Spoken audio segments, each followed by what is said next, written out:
Ang pinakamasakit na pagtataksil ay hindi galing sa asawa, kundi sa mismong pamilyang pinagsilbihan mo ng buong puso. Habang nagpapakapagod si Maya sa kusina, masayang nag-uusap sina Doña Carmen at ang kabit sa sala. Wala kang silbi, baog ang panduduro ng biyenan. Sa halip na umiyak, hinubad ni Maya ang kanyang apron. Kukunin ko ang lahat ng pag-aari ko. Hanggang saan aabot ang puot ng isang asawang ninakawan ng dignidad? Ang matinding init mula sa kalan ay tila yumayakap sa balat ni Maya, subalit hindi nito matumbasan ang nag-iinit na pagmamahal niya para sa kanyang asawa. Maingat niyang hinahalo ang kare-kare, ang paboritong ulam ni Rico. Sa pagmamadali niyang saluhin ang kumukulong sarsa, tumalsik ang mainit na mantika sa kanyang braso. Isang mahapding kirot ang gumapang sa kanyang laman, ngunit kinagat na lamang niya ang kanyang ibabang labi at pinilit na huwag dumaing. Sanay na siya sa sakit. Para sa kanya ang bawat paso at bawat patak ng pawis ay maliit na sakripisyo lamang upang mapanatili ang kapayapaan sa pamilyang matagal na niyang itinuturing na kanya. Mula sa pintuan ng kusina, naramdaman niya ang isang malamig na presensya na nagpabigat sa hangin. Nakatayo roon si Doña Carmen, ang ina ni Rico, suot ang kanyang paboritong perlas at ang pamilyar na matalim na tingin. Sa tabi nito ay si Clara, ang anak ng mayamang amiga ng biyenan, na nag-aayos ng kanyang mamahaling damit habang nagkukunwaring inosente. Ang bango naman niyan, Maya, ang pambungad ni Doña Carmen na may kasamang matamis ngunit nakakalasong na musongiti. Sayang nga lang, at kahit gaano kasarap ang lutuin mo, hindi nito matatakpan ang katotohanang wala kang silbi sa pamilyang ito. 5 taon na, Maya. Ang mga babaeng palamunin na walang kayang ibigay na apo ay walang puwang sa mansyong ito. Bumikig ang lalamunan ni Maya. Pilit niyang nilunok ang pait at nag-angat ng tingin, nag-aalay ng isang magalang na ngiti kahit parang pinipiga ang kanyang puso. Ginagawa ko po ang lahat, mamalumanay niyang tugon. Huwag mo akong tawaging ma, ang mabilis at malamig na sagot ng matanda. Mabuti pa itong si Clara, may dugong bughaw at siguradong magbibigay sa akin ng malulusog na apo. Halika na sa hapag, Clara. Hayaan mo na ang katulong na mag-ayos dyan. Nang maihain ni Maya ang pagkain sa mahabang mesa ng sala, akma, sana siyang uupo sa pamilyar na silya sa tabi ng kabisera kung saan madalas umupo si Rico. Ngunit bago pa man siya makalapit, mabilis na itinuro ni Doña Carmen ang upuan at inutusan si Clara na roon pumwesto. Napayuko na lamang si Maya lumayo at nanatiling nakatayo sa isang sulok habang pinapanood ang 2 babae na kumukuha ng kanyang niluto. Ilang sandali pa ay pumasok na si Rico. Ang pagod at lalim ng iniisip ay malinaw na nakaguhit sa kanyang mukha. Galing siya sa kumpanyang matagal ng lugmok, isang kumpanyang hindi niya alam na lihim na sinasalba ni Maya gamit ang sarili nitong yaman upang maprotektahan lamang ang dignidad ng kanyang asawa bilang isang lalaki. I'm so tired, Ma. Ang daming problema sa opisina, ang bungad ni Rico habang niluluwagan ang kanyang kurbata at nauupo sa kabisera. Hindi na niya napansin na wala sa tabi niya ang asawa. Kain ka na, anak, ang malambing na pag-alo ni Doña Carmen. Mabuti na lang at nandito si Clara. Pinaghirapan niyang lutuin ang paborito mong kare-kare para maibsan ang pagod mo. Tumingin si Rico kay Clara at nagbigay ng isang tipid ngunit sinserong ngiti. Thank you, Clara. I appreciate this, ang sabi ng lalaki bago sumubo ng pagkain na mismong asawa niya ang nagtiis ng paso upang maluto. Sa madilim na bahagi ng kusina, unti-unting nadurog ang puso ni Maya. Tahimik siyang naghuhugas ng mga kasangkapan habang naririnig niya ang mga kwentuhan at papuri mula sa labas, mga salitang dapat sana ay para sa kanya. Pinunasan niya ang pawis sa kanyang noo gamit ang likod ng kanyang kamay. Sa liwanag ng buwan na tumatagos mula sa bintana, nabanaag niya ang isang lumang peklat sa kanyang balat, isang marka mula sa madilim na nakaraan sa tondo na kanyang tinalikuran at ipinagpalit sa pangakong pag-ibig na ito. Upang ilayo ang isip sa nararamdamang paninikip ng dibdib, umakyat si Maya sa kanilang silid upang ayusin ang mga gamit ni Rico. Kinuha niya ang coat ng asawa na nakasampay sa upuan upang itabi ito sa cabinet. Sa pag-ipit niya ng kamay sa bulsa, upang tiyaking walang naiwan na mahalagang gamit, nakapa niya ang isang maliit at nakatuping papel. Nang buklatin niya ito, nakita niya ang isang resibo mula sa isang kilalang jewelry store. Isang mamahaling diamond necklace. Walang okasyon, walang anibersaryo, at lalong hindi pa niya kaarawan. Para kanino kaya ito? Isang malamig na kaba ang nagsimulang gumapang sa kanyang gulugod. Iniwaksin niya ang masamang isipin at pilit na kinumbinsi ang sarili na baka sorpresa yon para sa kanya.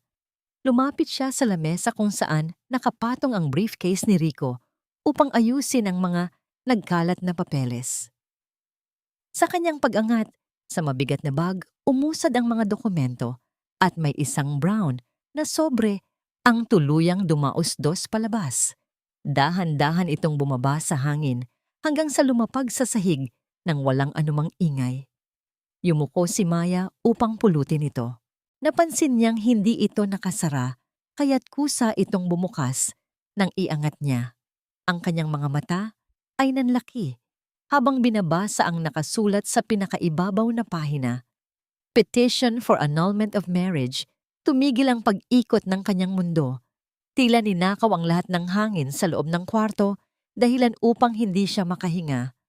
Ang mga kamay niyang nakahawak sa papel ay nagsimulang manginig ng matindi.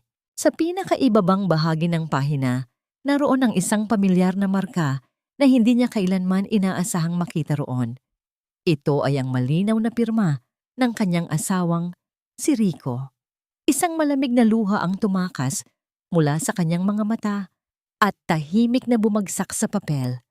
Ang lamat sa kanyang puso ay tuluyan nang naging isang malalim at nagdurugong sugat. Pirmahan mo na yan, Maya. Huwag mo nang hintayin na kaladkarin pa kita palabas ng pamamahay ko. Ang malamig at pamilyar na boses ni Doña Carmen ay tila isang patalim na sumugat sa nakakabibinging katahimikan ng silid. Nakaluhod si Maya, sa malamig na sahig ang isang kamay ay mahigpit na nakakapit sa paboritong kamiseta ni Rico na maingat niyang tinitiklop kanina habang ang kanyang mga mata ay nananatiling nakapako sa malupit na dokumentong naglalaman ng katapusan ng kanyang kasal. Tila umurong ang lahat ng dugo sa kanyang katawan.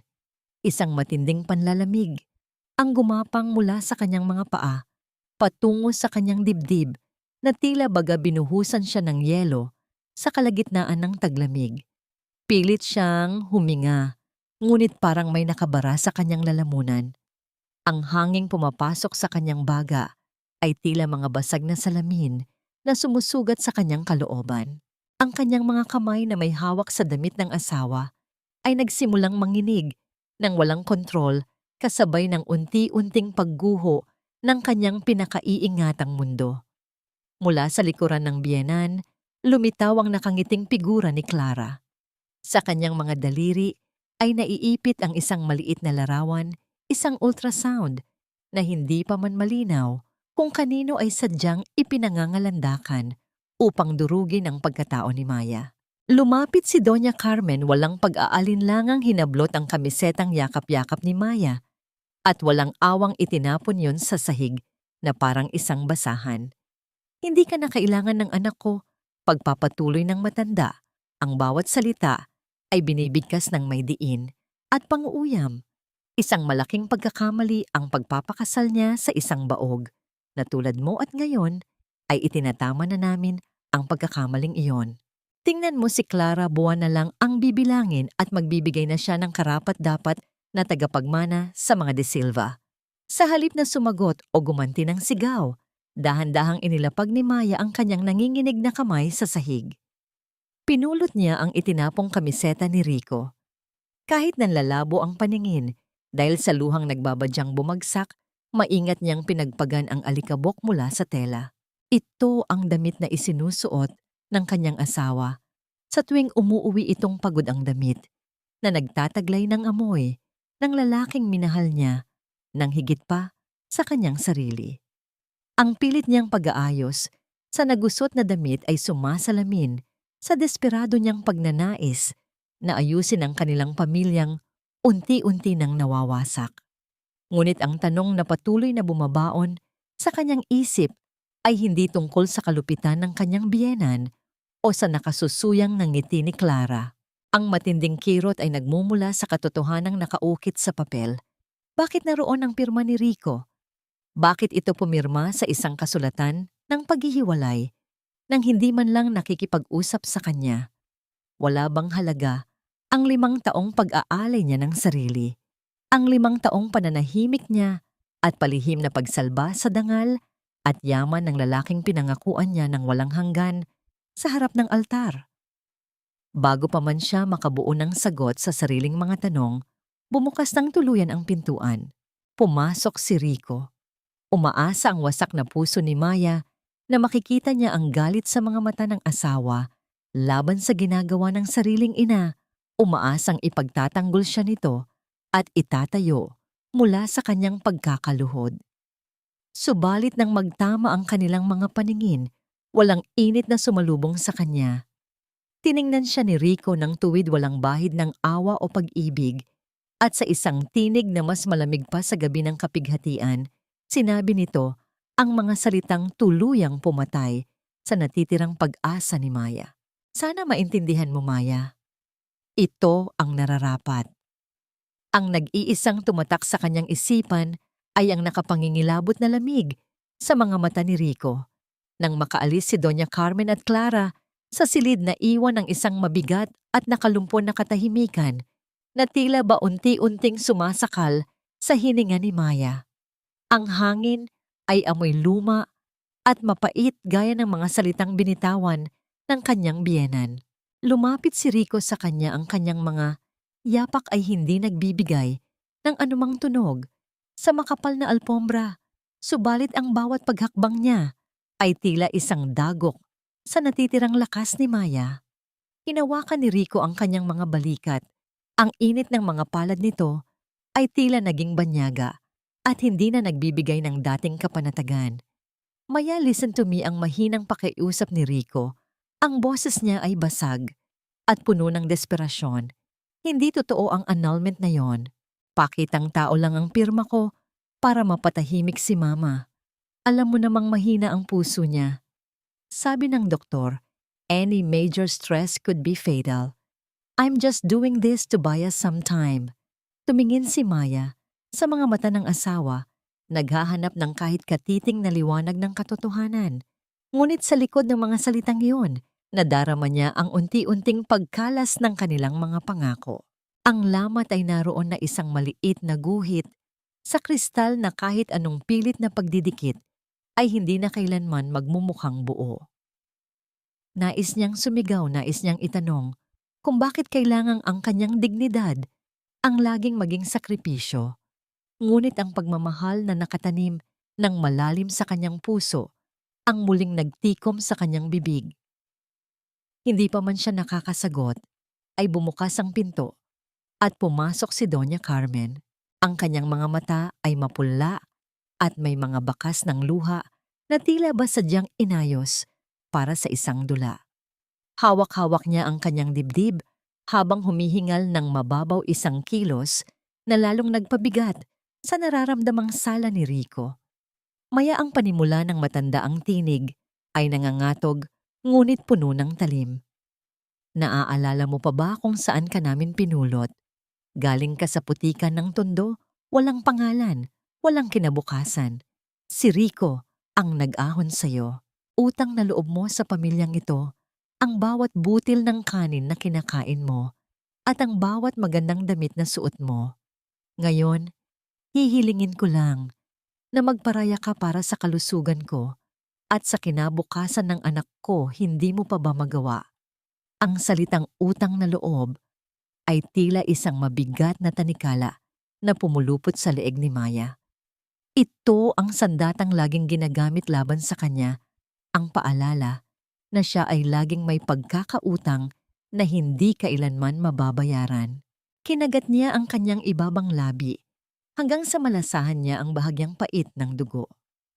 Tumango siya nang dahan-dahan ang kanyang puso ay tila isang ibon na unti-unting nawawalan ng hanging maliliparan. Papayag siyang manatili hindi bilang asawa sa paningin ng iba, kundi bilang isang anino, isang tagapaglingkod sa sarili niyang tahanan upang mapanatili ang kapayapaan na tila ba siya lamang ang may pasan. Nang lumaon ang gabi at bumalot ang kadiliman sa buong mansyon, naiwang mag-isa si Maya sa kusina. Dahan-dahan niyang inikot-ikot ang kanyang wedding ring sa kanyang daliri, isang gawin na ginagawa niya sa tuwing ang bigat ng mundo ay hindi na niya makayanan. Tinitigan niya ang kumikinang na ginto, ang simbolo ng kanilang sumpaan, na ngayon ay tila nagiging isang malamig na rehas. Kinuha niya ang kanyang telepono at mabilis na tinipa ang numero ng kanyang abogado, si Attorney Mendoza. Ngunit bago pa man magkaroon ng ugnayan sa kabilang linya, mabilis niya itong pinatay. Ang takot na masira ang buhay ni Rico at ang bigat ng utang na loob ay mas matimbang pa rin kaysa sa kanyang sariling pighati. Papaakyat na sana siya sa itaas nang mahagip ng kanyang paningin ang isang eksena na nagpatigil sa kanyang pagtibok ng puso. Sa madilim na pasilyo, patungo sa kwarto ng mga panauhin, nakita niya si Rico. Maingat nitong inaalalayan si Clara, ang isang kamay ay nasa likod ng dalaga at ang isa naman ay tila ba protektadong nakapatong sa tiyan nito. Ang pag-iingat sa bawat kilos ni Rico ay hindi lamang para sa isang bisita. Ito ay ang pag-iingat ng isang ama sa kanyang mag-ina. Ang tunog ng dahan-dahang pagkasara ng pinto ng guest room ay umalingaw-ngaw sa pandinig ni Maya, na tila ba isang pinal na hatol ng kamatayan para sa kanyang huling pag-asa. Ang mansyon ng mga De Silva ay nababalot ng isang mapanlinlang na kagalakan. Ang bawat sulok ay pinalamutian ng mga sariwang bulaklak at ang mahabang lamesa sa gitna ng bulwagan ay puno ng mga naglalakihang putahe para sa tradisyonal na Sunday salo-salo ng pamilya. Subalit para kay Maya ang bawat dekorasyon ay tila mga palamuti sa isang libingan. Sa halip na ang kanyang paboritong bestida, ang suot isang kupas at asul na uniforme ng katulong ang sapilitang ipinasuot sa kanya ni Doña Carmen. Ayon sa matanda, dahil hiwalay na sila ni Rico, sa harap ng mga papeles, wala na siyang karapatang magpanggap na reyna ng tahanan. Ang bawat hibla ng tela ng uniformeng iyon ay tila nangangalit na humahapdi sa kanyang balat, isang paalala ng kanyang mabilis na pagbagsak mula sa pagiging asawa tungo sa pagiging isang anino. Habang isa-isang dumarating ang mga kamag-anak na natili si Maya sa gilid, may hawak na tray ng mga inumin at nakayuko ang ulo. Ang tunog ng mga pag-uusap at ang malakas na hagalpak ng tawanan ng mga tita at tito ay tila mga kulog na nagpapayanig sa kanyang kalooban. Bawat tawa ay puno ng pambabastos na hindi na kailangang bigkasin. Sa gitna ng lahat nakaupo si Clara sa tabi ni Rico, suot ang isang mamahaling damit na kulay ginto, na tila ba sinasadyang sumilaw sa paningin ni Maya. Mga kamag-anak ang malakas na anunsyo ni Doña Carmen habang itinataas ang kanyang baso ng alak. Nais ko sa inyong ipakilala ang bagong liwanag ng ating pamilya. Si Clara ang magsisilbing bagong pag-asa ng mga De Silva, ang babaeng magdadala ng tunay na tagapagmana na matagal nating ipinagkait sa ating sarili dahil sa maling desisyon sa nakaraan. Ang mga mata ng lahat ay lumingon kay Maya na nooy naglalapag ng baso sa harap ng isang tita. Ang mapanuring tingin ng mga ito ay tila mga karayom na tumutusok sa kanyang pagkatao. Sayang ang ganda mo. Maya, ang sabi ng isa sa mga tita ni Rico sa isang tinig na sadyang ipinaririnig sa lahat. Mula tundukan na nga tuyot pa ang iyong matris. Isang malaking malas sa isang pamilyang tulad ng samin ang pagkakaroon ng babaeng hindi kayang magbunga. Mabuti na lang at natauhan na si Rico at itinatama na ang lahat. Bumikig ang lalamunan ni Maya. Naramdaman niya ang panunuyo ng kanyang bibig. at ang mabilis na pagtibok ng kanyang puso na tila isang tambol na nagngangalit sa loob ng kanyang dibdib. Nag-angat siya ng tingin kay Rico, naghahanap ng kahit katiting na pagtatanggol, kahit isang sulyap man lang na nagsasabing huwag kang makinig sa kanila. Ngunit si Rico ay nanatiling nakayuko, ang kanyang mga kamay ay mahigpit na nakakapit sa kanyang baso, tila ba wala siyang lakas na suwayin ang agos ng kalupitang ginagawa ng kanyang sariling ina. Ang katahimikan ni Rico ay mas masakit pa kaysa sa mga panlalait ng kanyang mga kamag-anak. Ito ay ang tunog ng isang pagtataksil na dahan-dahang pumapatay sa huling hibla ng tiwala ni Maya. "I'm sorry, Ma. I'll just get more water," ang tanging naibulong ni Maya. Bago siya mabilis na tumalikod, ang kanyang mga mata ay nagsisimulang mangilid ng luha. Ngunit sa bawat hakbang niya palayo, sa hapag naramdaman niya ang isang matinding pag-ikot ng paligid. Ang mga tinig ng mga bisita ay tila naging malalayo at malabong ingay, at ang liwanag ng mga chandelier ay tila nagsasayaw sa kanyang paningin. Ang kanyang mga tuhod ay nanghina, at ang tray na kanyang hawak ay dahan-dahang nadulas mula sa kanyang nanginginig na mga kamay. Isang matinding katahimikan ang bumalot sa bulwagan nang bumagsak si Maya sa gitna ng sahig. Ang kanyang katawan ay nanginginig at ang kanyang pandinig ay tila nababalutan ng makapal na kumot. Sa gitna ng kanyang kalabuan, naramdaman niya ang isang kakaibang init at basang pakiramdam na gumagapang sa kanyang binti, unti-unting nanunuot sa asul na uniforme. Nang tignan niya ito, isang matingkad na mantsa ng pula ang nagsimulang kumalat sa marmol na sahig. Ang tili ni Clara at ang biglang pagtayo ni Rico ay tila mga anino na lamang sa kanyang nagdidilim na mundo.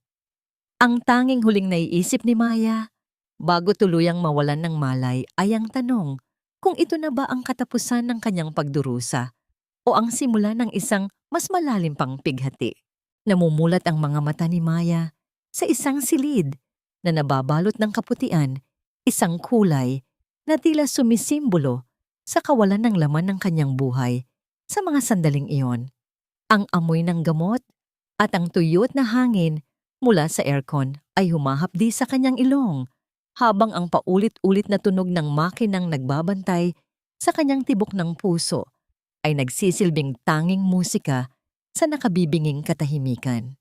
Ang bawat bahagyang paggalaw ng kanyang katawan ay nagdudulot ng kirot sa kanyang puson, isang paalala ng malupit na pangyayari sa gitna ng hapagkainan. Dahan-dahang pumasok ang doktor, ang kanyang muka ay puno ng simpatya na lalong nagpakaba sa dibdib ni Maya. Huminahon ka, Maya, ang malambing na wika ng doktor habang sinusuri ang kanyang swero. Batay sa mga pagsusuri, hindi ka nagdadalang tao. Ang nakitang dugo at ang iyong pagbagsak ay bunga ng matinding trauma sa iyong sinapupunan dahil sa labis na stress at kapaguran ng iyong katawan. Ang iyong matris ay tila sumisigaw na sa sobrang bigat ng iyong nararamdaman. Ang mga salitang yon ay tila mga batong bumagsak sa dibdib ni Maya. Sa kabila ng lahat ng sakit, may isang bahagi ng kanyang puso na umaasang baka ang dugong iyon ay isang tanda ng buhay, isang milagrong magbubuklod sa kanila ni Rico. Ngunit ngayon ang katotohanan ay mas malupit pa sa kanyang guni-guni. Wala siyang nawala dahil sa simula pa lang ay wala naman talagang nabuo. Ang kawalan ay mas masakit kaysa sa pagkawala. Hindi nagtagal ay bumukas ang pinto nang walang anumang pasabi. Pumasok si Doña Carmen, ang kanyang tindig ay matigas at ang kanyang mga mata ay walang bakas ng pag-aalala, kundi ang purong determinasyon na tapusin ang sinimulan. Inilapag niya sa ibabaw ng maliit na lamesa sa tabi ng kama ang isang pamilyar na asul na folder. Ang mga dokumento ng paghihiwalay ay tila nanunuya sa kalagayan ni Maya. "Tapusin na natin ang komedyang ito, Maya," ang malamig na utos ng matanda. "Alam nating pareho na wala kang ibubunga. At huwag mong isiping makakakuha ka ng kahit isang singko mula sa amin. Sa katunayan, may nakahanda na akong reklamo laban sa iyo. May mga nawawalang alahas sa aking kwarto at ikaw lang ang may pagkakataong kumuha nito. Pirma o kulungan, mamili ka. Isang kakaibang pakiramdam ang biglang bumalot kay Maya. Ang takot na dati ay nagpapakaba sa kanya sa tuwing kaharap ang biyenan ay biglang naglaho pinalitan ng isang malamig at matalim na kapanatagan. Tinitigan niya ang matanda ng diretso sa mga mata, isang bagay na hindi niya nagawa sa loob ng 5 taon. Ang panginginig ng kanyang mga kamay ay tumigil at ang kanyang puso ay tumibok nang may bagong ritmo-ritmo ng isang taong wala ng balak pang magpaalipin. Dahan-dahan niyang inabot ang folder. Hinaplos niya ang malamig na bakal ng hospital bed, iniisip na mas mainit pa ito kaysa sa puso ng biyanan niya. Inabot niya ang panulat at nang walang pag-aalinlangan idinaan ang dulo nito sa papel. Ang bawat guhit ng kanyang pangalan ay tila pagpunit sa mga tanikala ng utang na loob na matagal nang sumasakal sa kanya. Nang matapos iniabot niya ang papel kay Carmen nang may isang mapait na ngiti. Tapos na tayo, Doña Carmen, ang mahinang wika ni Maya, ngunit puno ng awtoridad. Ibinibigay ko na sa inyo ang kalayaang matagal nyo nang gustong nakawin sa akin. Huwag nyo na akong hahanapin pa dahil ang babaeng kinakawawa nyo ay wala na rito. Eksaktong pagbitiw ni Maya sa folder ay ang pagbukas muli ng pinto. Pumasok si Rico, ang kanyang mukha ay maputla at ang kanyang mga mata ay nanlalaki sa gulat nang marinig ang huling banta ng kanyang ina tungkol sa kulungan. Nakita niya ang mga nilagdaang papeles sa kamay ni Carmen at ang malamig na ekspresyon sa mukha ng kanyang asawa. Ang hangin sa silid ay tila nagkaroon ng sariling bigat habang nakatitig si Rico kay Maya, isang tingin na puno ng pagsisisi, takot at isang katanungang hindi masabi-sabi. Hahayaan mo ba siyang umalis ng ganoon na lamang, Rico? Ang tanong na tila umalingaw-ngaw sa isipan ng bawat isa sa loob ng silid. Ang bawat salitang binitawan ni Maya ay tila mga palasong bumaon sa konsensya ni Rico na nag-iwan ng isang mahapdi at malalim na sugat. Tumingin si Rico sa kanyang ina na tila ba ngayon lamang niya ito tunay na nakilala. Ang mga dokumentong hawak ni Doña Carmen ay hindi lamang mga papel ng paghihiwalay. Ang mga ito ay katunayan ng isang mahaba at sistematikong pagpapahirap na hindi niya napansin dahil sa kanyang sariling pagkabulag. Maanong ibig sabihin nito? Ang tinig ni Rico ay puno ng panginginig, hindi dahil sa takot, kundi dahil sa matinding pagkadismaya. Magnanakaw. Papakulong niyo si Maya dahil sa mga alahas na alam nating pareho na hindi niya kailanman hahawakan. Mabilis na hinawakan ni Doña Carmen ang kanyang dibdib. Ang kanyang paghinga ay naging mababaw at mabilis, habang pilit na naglalabas ng mga luhang. Hindi naman tunay na nanggagaling sa pighati. Rico, ang puso ko, huwag mo akong pagsalitaan ng ganyan. Ang babaeng yan, siya ang dahilan kung bakit nagkakagulo ang pamilya natin. Niloloko ka lang niya. Ngunit sa pagkakataong ito, hindi lumapit si Rico upang aluin ang ina. Nanatili siyang nakatayo sa gitna ng silid. Ang kanyang mga kamao ay nakakakuyom ng mahigpit hanggang sa mamuti ang kanyang mga kasukasuan. Lumabas siya ng silid upang kumuha ng tubig para sa ina, ngunit sa pasilyo ng ospital ay tumigil ang kanyang mundo. Nakita niya si Clara sa tapat ng istasyon ng mga nurse, malayo sa mapanuring mata ni Rico. Ang Clara na nakita niyang malambing at inosente ay nawala pinalitan ng isang babaeng nagngangalit ang mukha habang dinuduro ang isang batang nurse. Dahil lamang sa hindi tamang timpla ng juice na hiningi nito. Do you know who I am? Ang boses ni Clara ay puno ng pagmamataas at puot. Isang pagkakamali mo pa at titiyakin kong mawawalan ka ng lisensya. Huwag mo akong itulad sa basurang asawa ni Rico. Ang bawat salitang binitiwan ni Clara ay tila isang malamig na tubig na nagpabuhay sa diwa ni Rico. Ang lahat ng pagdududa na itinanim ng kanyang ina laban kay Maya ay unti-unting naglaho, pinalitan ng isang malinaw at masakit na katotohanan. Mabilis siyang bumalik sa silid ni Maya. Nakita niya ang kanyang asawa na pilit na bumabangon mula sa kama kahit hirap at nanginginig ang mga binti. Maingat na inilalagay ni Maya sa loob ng isang lumang bag ang kanyang mga lumang damit. Ang mga damit na isinusuot niya noong sila ay nagsisimula pa lamang bago pa man dumating ang yaman na naging sumpa sa kanilang pagsasama. Mayastap ang bulong ni Rico habang lumalapit sa asawa. Ngunit hindi tumigil si Maya. Ang bawat pagtiklop niya ng damit ay puno ng determinasyon. Ang kanyang mga mata ay nakatuon lamang sa kanyang ginagawa. Tila ba ayaw na niyang makita ang anino ng lalaking hindi siya nagawang protektahan. Dahan-dahang lumuhod si Rico sa harap ng kanyang asawa sa mismong sahig ng ospital. Hinawakan niya ang mga nanginginig na kamay ni Maya upang patigilin ito sa pag-iimpake. "I'm so sorry, Maya. Patawarin mo ako sa lahat ng pagkukulang ko. Napakagago ko para hindi makita ang lahat ng ginawa mo para sa akin." Hindi sumagot si Maya, ngunit ang kanyang paghinga ay nagsimulang maging gulo at mabigat. Tiningnan ni Rico ang mga kamay ni Maya. Doon sa ilalim ng liwanag ng bumbilya, nakita niya ang mga maliliit na paso at ang mga peklat ng pagod.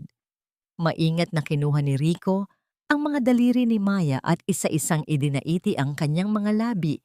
Sa mga pasong yon, isang halik na puno ng pagsisisi at pangako ng pagbabago.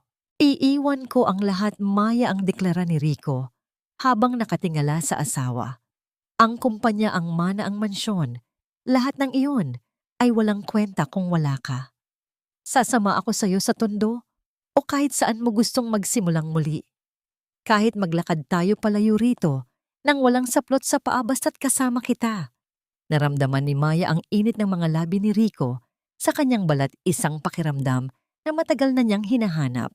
Isang bahagi ng kanyang puso ang nais sumigaw sa tuwa, ngunit ang pilat na iniwan ng mga nakaraang araw ay malalim pa rin. Hinaplos niya ang buhok ni Rico nang may pag-aalinlangan ang kanyang mga luha ay dahan-dahang pumatak sa balikat ng asawa.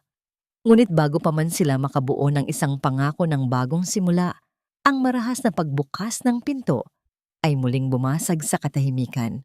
Pumasok si Clara, hindi na mag-isa, kundi kasunod ang ilang mga tao na may hawak na malalaking kamera at mga kagamitan sa pagkuha ng balita. Ang nakakabulag na liwanag mula sa mga flash ng kamera ay paulit-ulit na tumama sa kanilang mga muka. Tila ba isa silang mga kriminal na hinuhusgahan sa harap ng madla. "Paano mo tatalikuran ang anak natin, Rico?" Ang sigaw ni Clara sa harap ng mga kamera habang pilit na humahagulgol at humahawak sa kanyang tiyan. "Paano mo magagawang iwan ako matapos ang lahat ng nangyari sa atin para lang sa babaeng ito?" Ang bawat flash ng kamera ay tila isang bagong sugat sa pagkatao ni Maya, habang ang ingay ng mga mamamahayag na nag-uunahang magtanong ay uunti-unting lumulunod sa huling pag-asa ng kanilang pag-iibigan. Ang bawat pagkutitap ng mga lente ng kamera ay tila mga kidlat na tumatama sa naghihingalong pag-asa ni Maya. Ang silid ng ospital na dapat sana ay kanlungan ng kanyang pagpapagaling ay naging isang bukas na entablado ng kahihiyan. Nakasilaw ang mga puting liwanag na paulit-ulit na humahampas sa kanyang namumutlang mukha, habang ang mga tinig ng mga mamamahayag ay nagmistulang mga huni ng mga buwayang nag-aabang ng kanilang mabibiktima. Sa gitna ng kaguluhang ito, nakatayo si Clara, ang kanyang mukha ay basa ng mga luhang sadyang pinatulo para sa atensyon ng madla, habang ang kanyang mga kamay ay protektadong nakahawak sa kanyang patag na tiyan. "Maya, it's not true. Ipakita niyo ang mga taong ito sa labas." Ang sigaw ni Rico habang pilit na humaharang sa harap ng kanyang asawa. Sinusubukang protektahan si Maya mula sa mapanuring mga mata ng publiko. Ngunit ang bawat pagtanggi ni Rico ay tila nalulunod sa malalakas na katanungan ng mga reporter. "Rico, paano mo magagawang itanggi ang lahat?" Ang boses ni Clara ay nanginginig, puno ng drama na tila bahango sa isang pelikula. "May nangyari sa atin noong gabing nalasing ka sa bar. dahil sa sobrang stress mo sa kumpanya. Narito ang mga papeles, narito ang katibayan na dinadala ko ang bunga ng gabing iyon. Ipinakita ni Clara ang isang dokumentong medikal na lingid sa kaalaman ng lahat ay bunga lamang ng maruming pakikipagsabwatan ni Doña Carmen sa isang tiwaling doktor. Sa likod ni Rico, nananatiling nakaupo si Maya sa gilid ng kanyang hospital bed. Ang kanyang katawan ay naging tila isang estatwang gawa sa yelo. Wala nang luhang lumalabas sa kanyang mga mata. Tila ba ang lahat ng emosyon ay tuluyan ng natuyo at naging abo. Sa bawat salitang lumalabas sa bibig ni Clara, naramdaman ni Maya ang huling hibla ng kanyang awa na unti-unting napuputol. Ang lalaking pinag-alayan niya ng kanyang yaman dangal at katahimikan ay muli na namang nadadala sa isang bitag na hindi niya kayang pigilan. Sa gitna ng ingay, isang malamig na katahimikan ang namayani sa kalooban ni Maya. Ang paninikip ng kanyang dibdib kanina ay napalitan ng isang malinaw at matalim na desisyon. Hindi na siya ang Maya na nakayuko. Hindi na siya ang Maya na palaging nagpaparaya sa ngalan ng pag-ibig na walang ibang ibinigay sa kanya kundi pait. Dahan-dahang tumayo si Maya, ang kanyang tindig ay matuwid at ang kanyang mga mata ay nagtataglay ng isang ningas na hindi kailanman nakita ni Rico. Kinuha niya ang kanyang telepono mula sa lamesa, ang kanyang mga daliri ay hindi na nanginginig. Sa isang mabilis na kumpas, tinawagan niya ang isang numero na matagal na niyang itinatago sa pinakamalalim na bahagi ng kanyang memorya. Attorney Mendoza, simulan na natin ang malamig at walang emosyong wika ni Maya sa kabilang linya. I-freeze ang lahat ng assets ng De Silva Corporation. Bawiin ang lahat ng titulo ng mga ari-ariang nasa ilalim ng aking pangalan. At attorney, ihanda mo ang lahat ng ebidensya laban kay Clara at sa tiwaling doktor na kasabwat nila. Gusto ko silang makita sa ibaba ng lupa bago matapos ang linggong ito. Narinig ni Rico ang bawat salitang binitawan ng kanyang asawa. Ang kanyang puso ay tila tumigil sa pagtibok nang makita ang kakaibang anyo ni Maya. Ito ang reynang matagal na niyang kinalimutan, ang babaeng may hawak ng susi sa kanilang buong imperyo. Ang bawat flash ng kamera ay tila naging isang anunsyo ng paparating na unos na wawasak sa lahat ng kasinungalingan. Tumingin si Maya kay Clara, isang tingin na puno ng pang-uuyam at kawalan ng pakiramdam. Ang laso na matagal nang ibinubuhos ng kanyang mga kaaway ay siya na ring magiging dahilan ng kanilang sariling kamatayan. Ang bawat yabag ni Maya sa makintab na marmol na sahig ng mansyon ay tila isang paalam na walang boses, isang mabigat na hakbang ng isang taong tanggap na ang kanyang pagkatalo sa paningin ng mundo. Ang dating tahanan na binuo niya ng pagmamahal at pagtitimpi ay tila naging isang malawak na disyerto, malamig at walang pakiramdam. Nadatnan niya sina Doña Carmen at Clara sa malawak na sala. Ang bawat isa ay may hawak na baso ng mamahaling wine na tila ba ipinagdiriwang na nila ang isang tagumpay na hindi pa naman tuluyang nakakamit. Ang tunog ng pag-uumpugan ng mga basong kristal ay umalingaw-ngaw sa paligid, kasunod ng isang mapanuyang hagalpak ng tawa mula kay Carmen nang makita ang kanyang manugang. "Oh, look who's back!" Ang bungad ni Doña Carmen, ang kanyang tinig ay puno ng pang-uuyam habang tinitignan ang simpleng kasuotan ni Maya. "Nandito ka ba para kunin ang mga basahan mo? Don't worry, hindi naman namin pag-iinteresan ang mga murang gamit mo mula sa tondo. You can take everything basta siguraduhin mong wala nang matitirang amoy mo sa bahay na ito pag alis mo." Hindi sumagot si Maya. Nanatili siyang nakayuko, ang kanyang mga mata ay tila walang buhay, isang mahusay na pagpapanggap upang itago ang naglalagablab na apoy sa kanyang kalooban. Dahan-dahan siyang naglakad patungo sa hagdanan, ngunit bago pa man siya makalayo, dinaanan niya ang paboritong palamuting halaman ni Carmen na nasa isang mamahaling florera. Nakita niyang bahagyang natutuyo ang mga dahon nito dahil sa kapabayaan.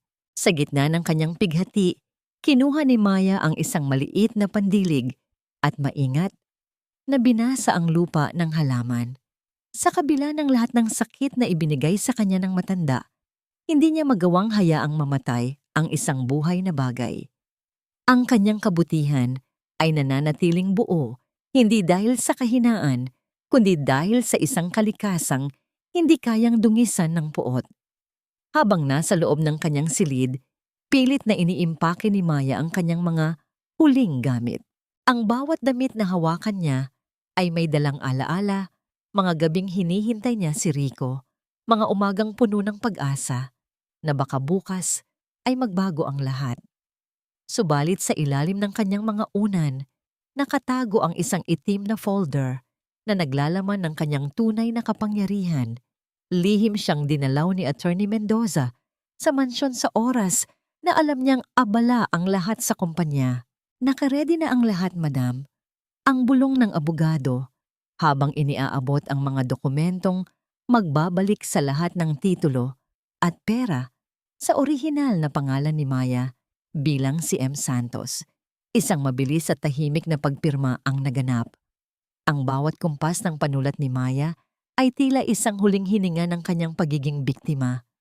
Sa sandaling iyon ang Maya na palaging nagpaparaya ay tuluyan ng pumanaw at ang reynang si Emerald Santos ay muling nabuhay mula sa mga abo ng kanyang pighati. Samantala sa opisina ng De Silva Corporation, ang bawat sandali ay tila isang pasakit para kay Rico. Ang mga telepono ay walang tigil sa paghingi ng kasagutan, ang mga investors ay isa-isang bumibitaw at ang halaga ng kanilang mga shares ay dahan-dahang bumubulusok sa kailaliman. Desperado siyang naghahanap ng solusyon, hindi alam na ang asawang tinatalikuran ng kanyang pamilya ang siyang may hawak ng tanging lunas sa kanyang paghihirap. Ang kanyang puso ay punong-puno ng pagsisisi. Iniisip na sana ay naging matapang siya nang mas maaga upang hindi na umabot sa puntong ito. Nang sumapit ang gabi, pumasok si Clara sa opisina ni Rico nang may malapad na ngiti, kasunod ang ilang mga lalaking naka-Amerikana na ipinakilala niya bilang mga bagong investors na sasagip sa kumpanya. "Rico, don't worry. Everything is under control," ang malambing na wika ni Clara habang hinahaplos ang balikat ng lalaki. "Ang mga kaibigan ko ang maglalagay ng pondo para hindi tayo tuluyang bumagsak. Kailangan mo lang pirmahan ang mga kasunduang ito para mailipat ang kontrol sa kanila habang inaayos natin ang lahat."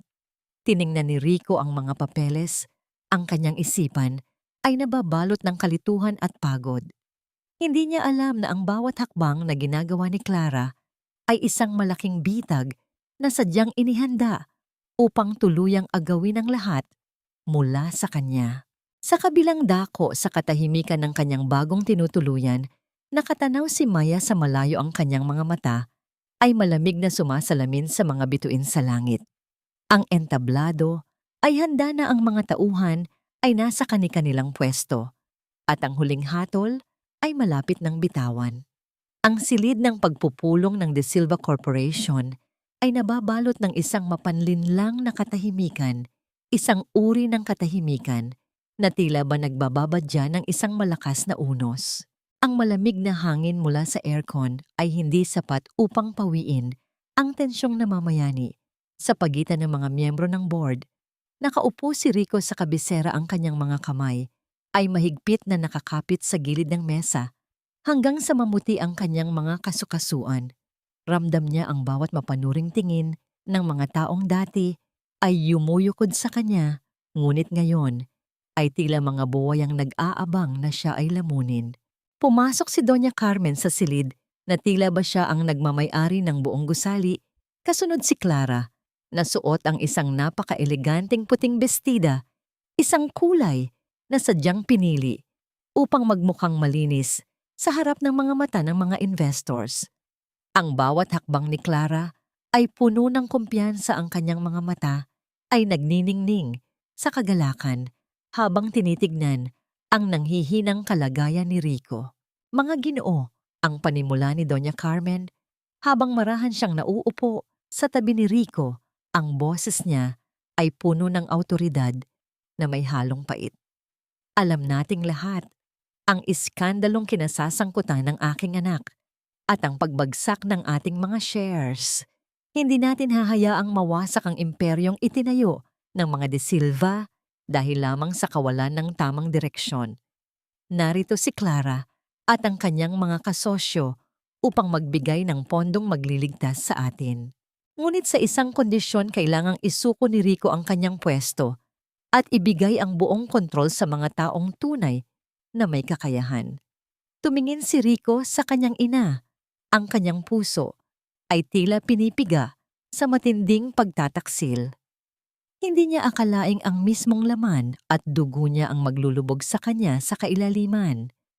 Rico, please, ang mahinang pakiusap ni Clara habang hinahawakan ang kanyang kamay sa ibabaw ng mesa.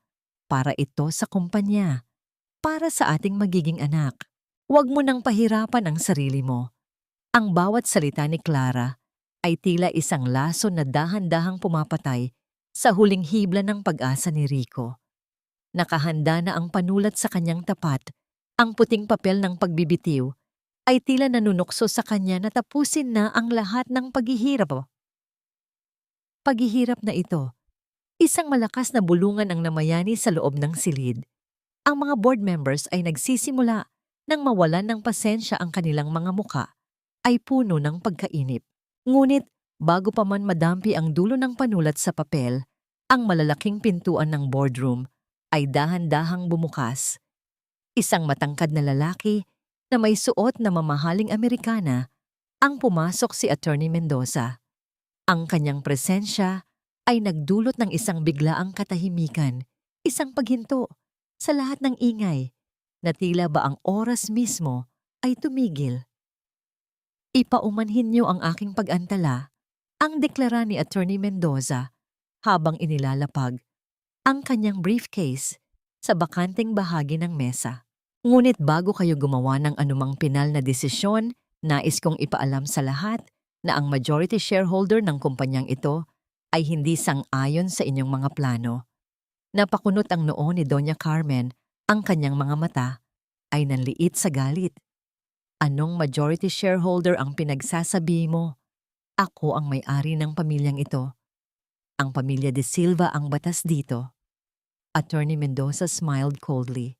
I'm afraid you're mistaken, Doña Carmen.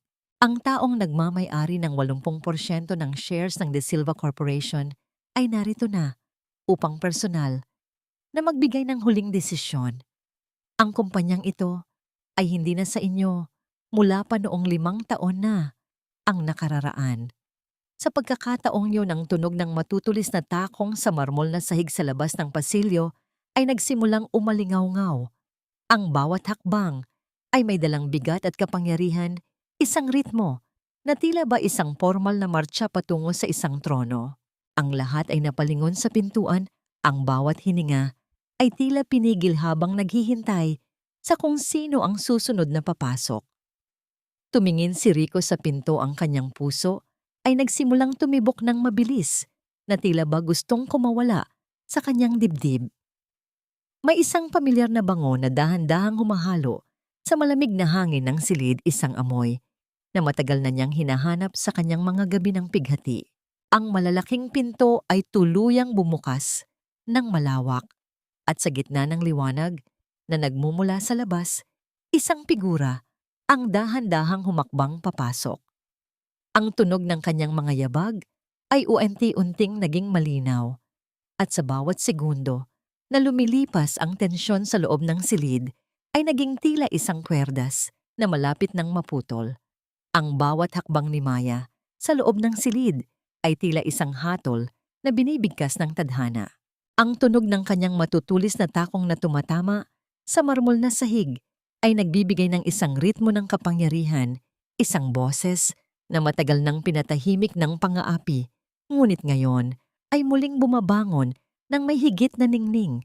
Hindi na siya ang babaeng may amoy ng usok ng kusina at may bahid ng mantika sa kanyang mga braso.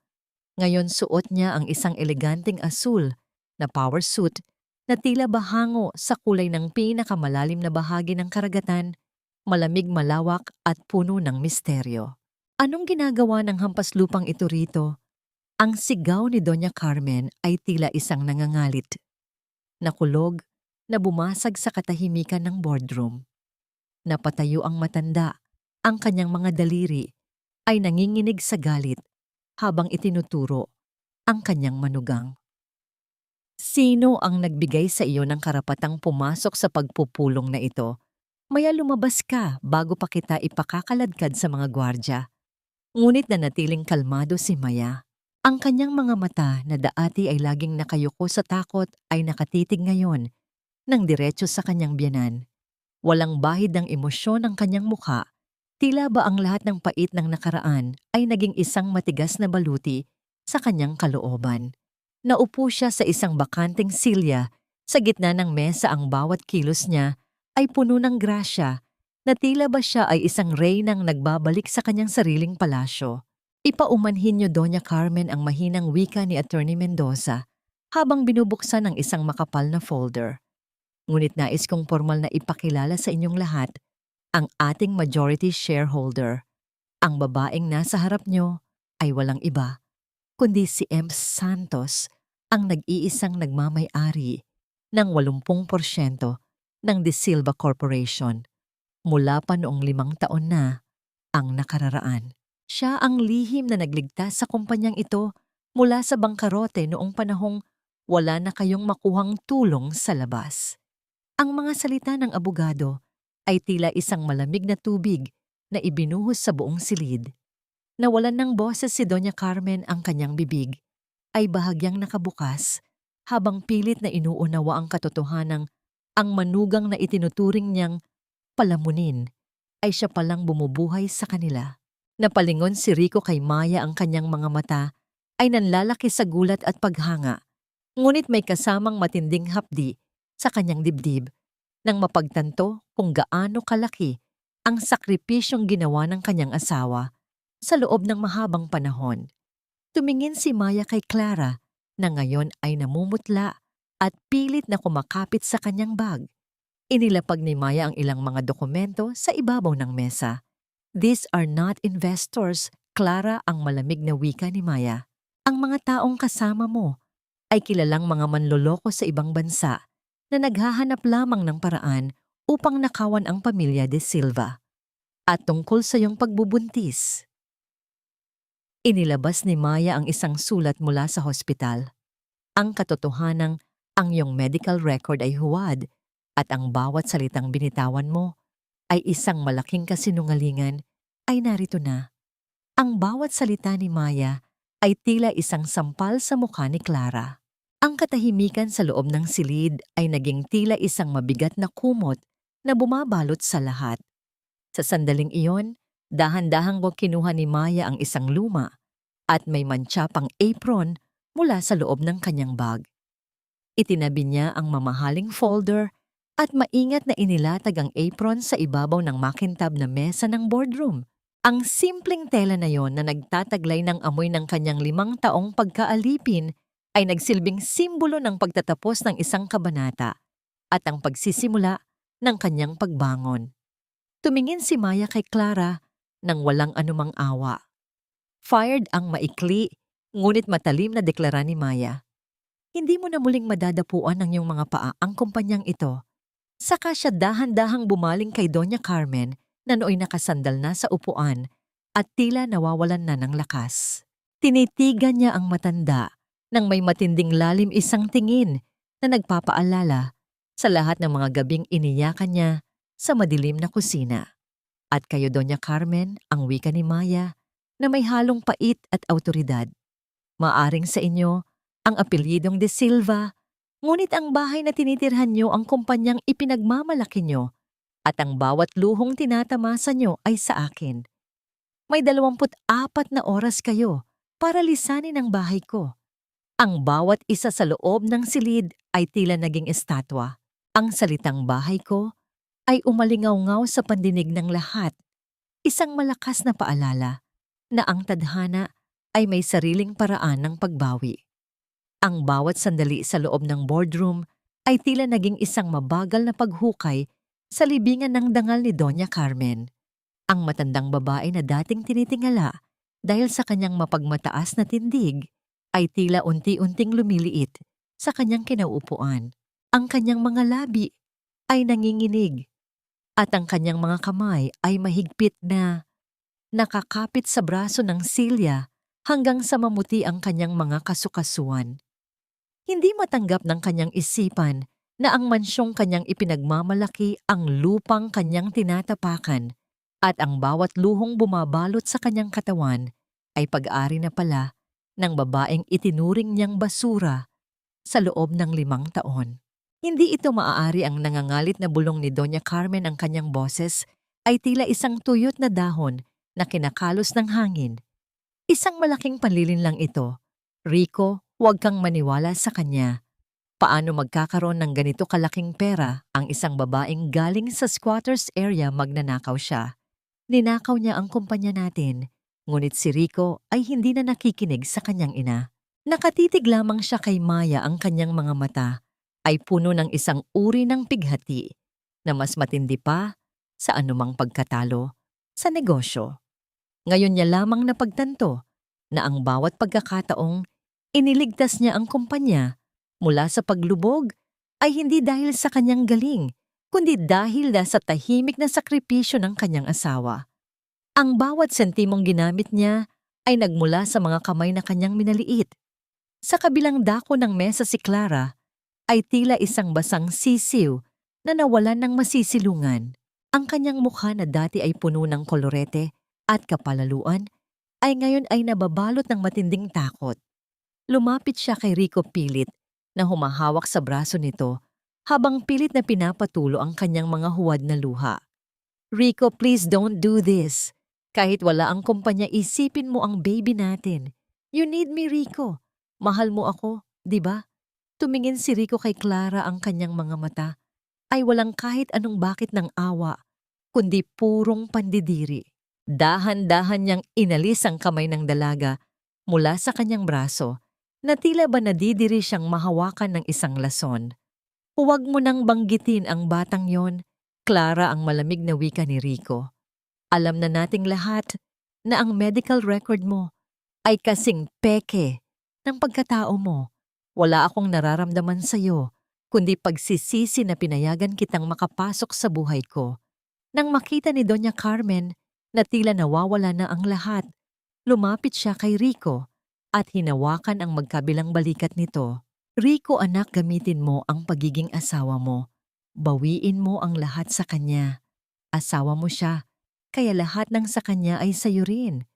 Utusan mo siyang ibalik ang mansyon at ang kumpanya sa atin. Isang mapait na ngiti ang sumilay sa mga labi ni Rico. Inalis niya ang mga kamay ng ina at humakbang palapit kay Maya. Pinili niyo ang pride niyo kaysa sa pamilya, Mama. Pinili niyo ang yaman kaysa sa katarungan. Ngayon yakapin niyo ang lahat ng iyan habang lumalabas kayo sa pintong ito. Isang malalim na buntong hininga ang kumawala sa kanyang dibdib. Tapos na ang pagiging sunod-sunuran ko sa inyo. Sa isang iglap pumasok ang mga tauhan ng seguridad na inutusan ni Maya. Maingat, ngunit mariin nilang inalalayan ang nagsisigaw na si Clara at ang tila wala ng buhay na si Doña Carmen palabas ng silid. Ang tunog ng mga yabag ng sapatos sa sahig ay unting naging malayo hanggang sa muling bumalik ang katahimikan sa boardroom. Isang katahimikang hindi na nakabibingi kundi puno ng bigat ng mga pusong naghahanap ng kapayapaan. Tumingin si Rico kay Maya. Ang kanyang briefcase na kanina ay mahigpit niyang hawak ay dahan-dahang nalaglag sa sahig nang hindi niya namamalayan. Lumapit siya sa asawa at hinawakan ang magkabilang kamay nito. Walang salita, walang paliwanag, tanging ang pagdampi ng kanilang mga palad ang nagsilbing tulay sa lahat ng sakit na pinagdaanan nila. Nang lumaon habang lulan sila ng sasakyan palayo, sa gusaling naging saksi sa kanilang pagbagsak at pagbangon, ramdam ni Maya ang malamig na pawis sa kanyang mga palad. Ang kapayapaang inakala niyang madali niyang makakamit ay tila nabahira ng isang kakaibang pangamba. Tumingin siya sa labas ng bintana, pinapanood ang mga ilaw ng syudad na tila mga bituing naglalaho. Biglang naramdaman ni Maya ang isang matinding paninigas sa kanyang puson. Ang kanyang paghinga ay naging mabilis at mababaw, at ang kanyang paningin ay tila nabalot ng isang makapal na ulap. Napahawak siya sa kanyang tiyan, ang kanyang mga kuko ay bumaon sa tela ng kanyang upuan. Isang malakas na pagsinghap ang kumawala sa kanyang mga labi, habang nararamdaman niya ang unti-unting panlalamig ng kanyang buong katawan. Maya-maya anong nangyayari? Ang boses ni Rico ay puno ng kaba, ngunit parang malayo na ito sa pandinig ni Maya. Ang tanging nararamdaman ni Maya ay ang matinding pait na gumagapang sa kanyang kalooban at ang tanong na hindi mawala sa kanyang isip. Pagkatapos ng lahat ng tagumpay na ito, hahayaan ba ng tadhana na maging masaya siya?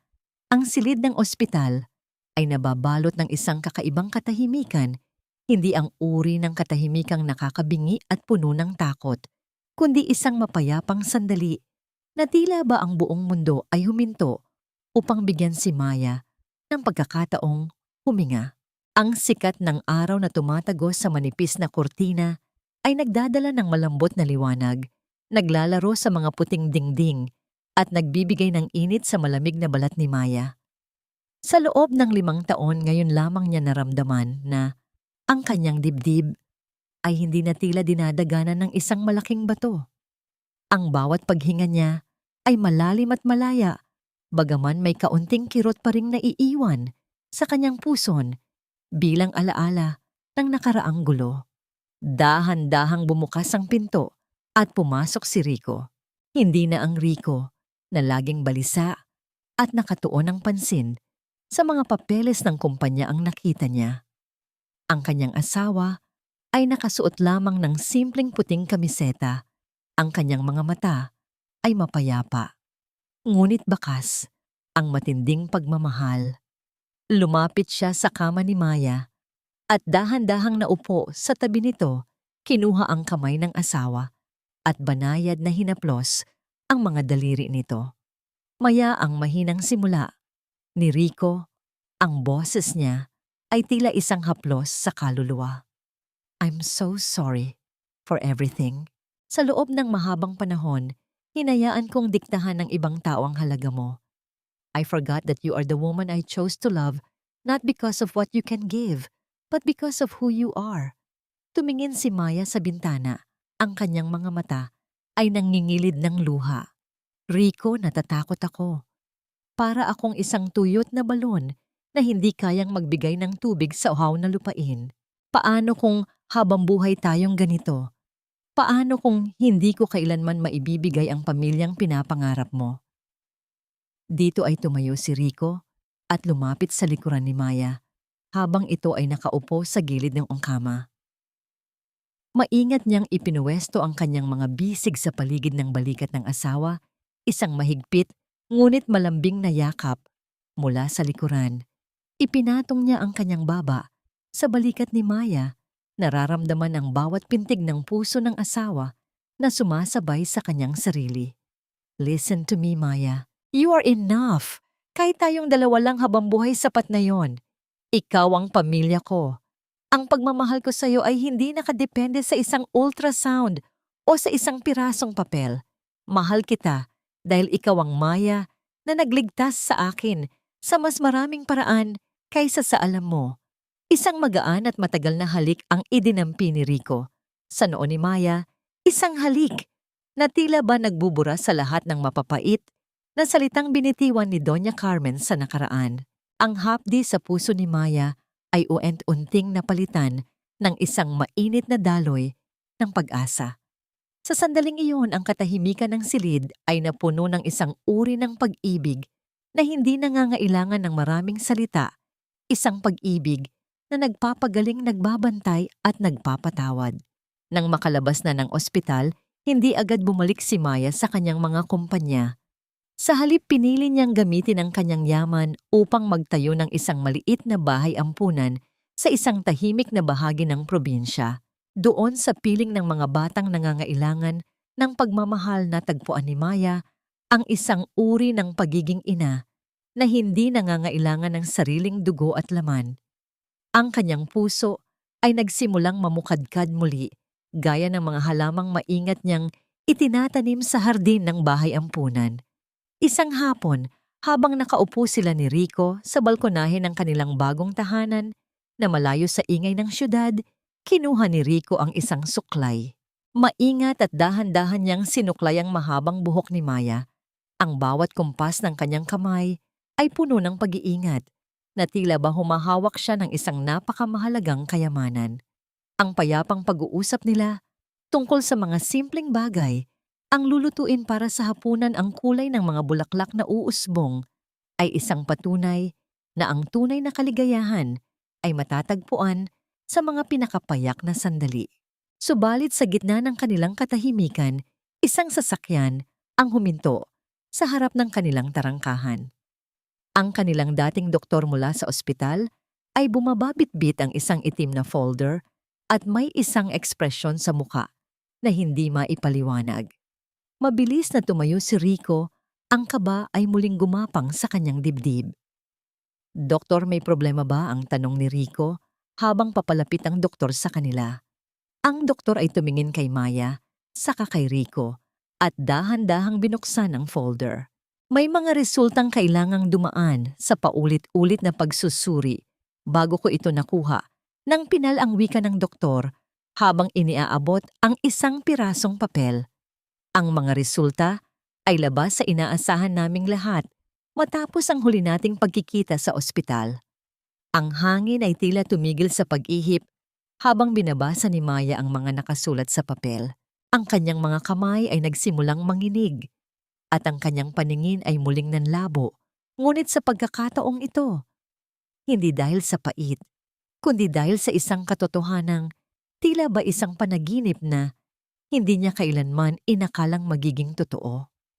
Ang puting papel na hawak ni Maya ay tila nagtataglay ng bigat ng isang buong mundo, ngunit sa pagkakataong ito, hindi ito ang bigat ng pighati, kundi ang bigat ng isang milagrong hindi niya kailanman inakalang darating. Nanlabo ang kanyang paningin dahil sa mga luhang dahan-dahang namuo, mga luhang hindi na bunga ng pait, kundi ng wagas na pasasalamat. Ang bawat letra sa dokumentong medikal ay tila nagniningning sa harap ng kanyang mga mata, isang katotohanang mas matamis pa sa anumang tagumpay sa negosyo. "Maya, is this for real?" ang tanong ni Rico. Ang kanyang boses ay nanginginig at halos hindi lumalabas sa kanyang lalamunan habang nakasilip sa balikat ng asawa. Tumingin siya sa doktor naghahanap ng pinal na kumpirmasyon. Ang doktor ay tumango ng may malawak at tapat na ngiti.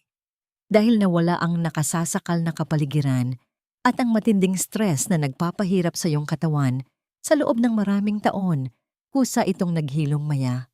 Ang iyong sinapupunan na dati ay tila tuyot na lupain ay muling naging handa upang magbigay ng buhay. Congratulations, magiging mga magulang na kayo.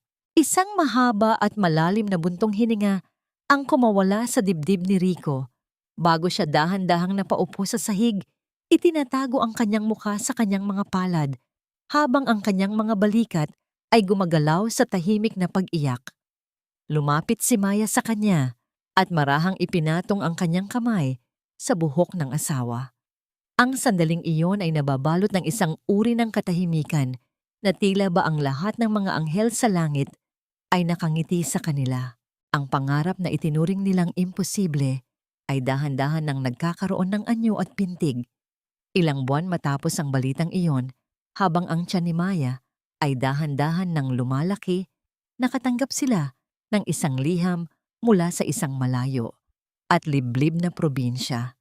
Ang sobre ay bahagyang lukot at may mga bakas ng alikabok, isang liham na nanggaling sa taong huling inakala nilang makakaalala sa kanila. Ito ay mula kay Doña Carmen. Ayon sa sulat, ang matanda ay kasalukuyang nakatira sa isang maliit na bahay na pag-aari ng isang malayong kamag-anak at ngayon ay nilalabanan ng isang malubhang karamdaman. Nagpasya sina Maya at Rico na bisitahin ang matanda. Pagdating nila sa maliit na tahanan sa probinsya, halos hindi na makilala ni Maya ang kanyang dating biyenan. Wala na ang mga perlas sa leeg nito, wala na ang mga mamahaling damit, at higit sa lahat, wala na ang mapagmataas at matalim na tingin Sa mga mata nito, nakaupo si Carmen sa isang lumang silya, ang kanyang balat ay tila tuyot na dahon at ang kanyang mga kamay ay nanginginig nang makita ang kanyang anak at ang manugang na dati ay itinaboy niya.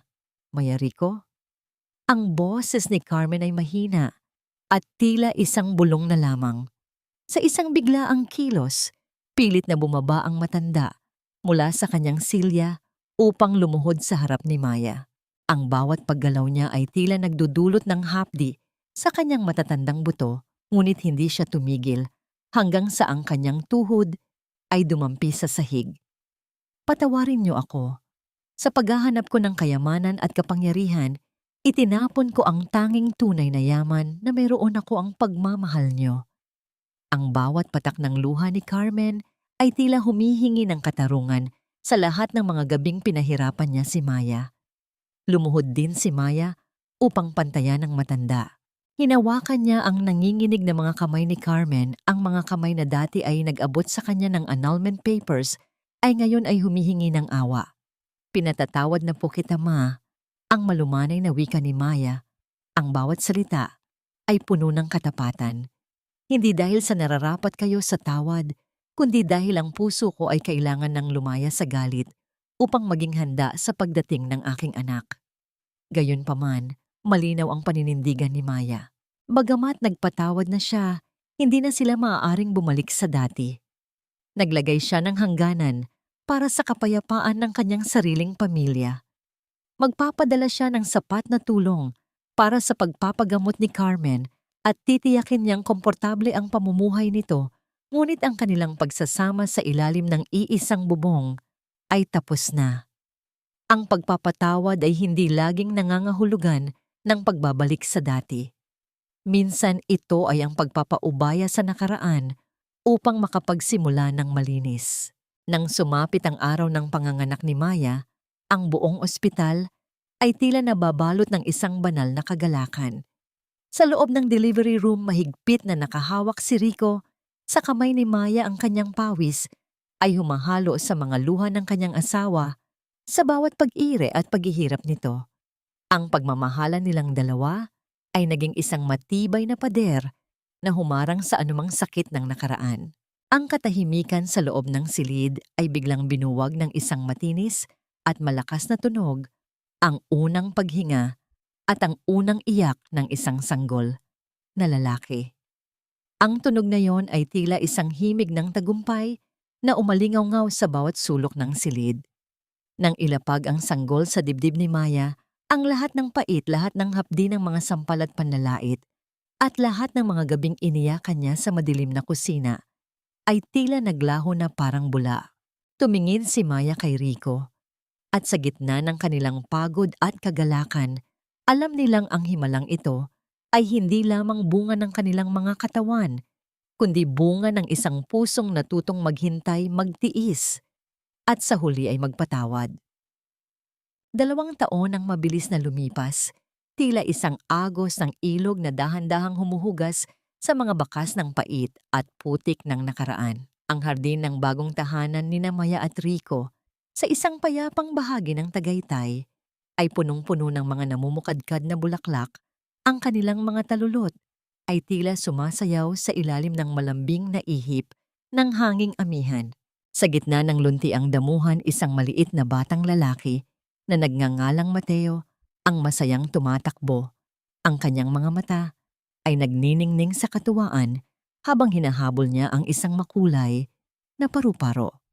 Ang bawat malakas na tunog ng kanyang kagalakan ay tila mga kampanang nagbibigay ng bagong buhay sa paligid, isang musika na matagal na pinangarap ni Maya na marinig sa loob ng kanyang tahanan. Maingat na pinagmamasdan ni Maya at Rico ang kanilang anak mula sa balkonahe. Ang bawat galaw ni Mateo ay sadyang pinapahalagahan nila dahil alam nilang ang bawat segundo ng kapayapaang ito ay pinatibay ng mga luha at matinding pagsubok. Sa bawat buwan, hindi nakakalimot ang mag-asawa na magpadala ng tulong pinansyal at mga gamot para kay Doña Carmen sa probinsya. Bagaman, pinili nilang panatilihin ang distansya para sa katahimikan ng kanilang pagsasama Ang kanilang mga puso ay wala na ring bakas ng puot. Ang pagpapatawad ay hindi nila ibinigay dahil naging mabuti ang matanda, kundi dahil nais nilang maging malaya ang kanilang sariling kaluluwa mula sa bilangguan ng galit. Ang kapayapaan ay hindi lamang ang kawalan ng gulo, kundi ang pagkakaroon ng malinis na kalooban na handang magmahal ng walang alinlangan. Naramdaman ni Maya ang mainit na palad ni Rico na dahan-dahang pumatong sa kanyang balikat, isang haplos na palaging nagpapaalala sa kanya na hindi na siya mag-iisa sa anumang laban ng buhay. Tumingin si Rico sa kanyang asawa, ang kanyang mga mata ay puno ng paghanga at pasasalamat. Maya, ang mahinang wika ni Rico habang nakatanaw sa kanilang anak.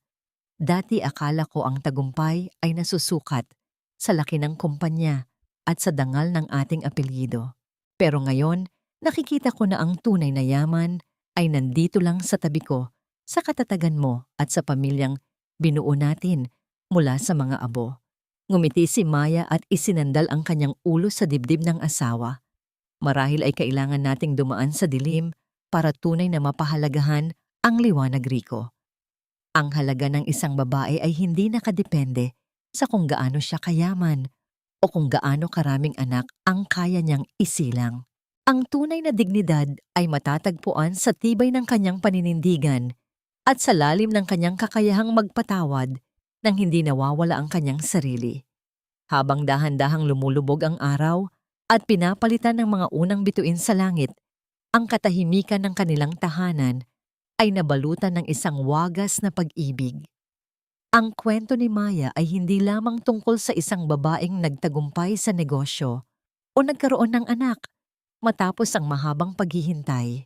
Ito ay isang paalala na sa bawat pusong sugatan, palaging may puwang para sa paghilom. Ang pag-ibig kapag hinubdan ng kasakiman at pagmamataas ay ang tanging yaman na mananatiling maningning kahit sa pinakamadilim na gabi.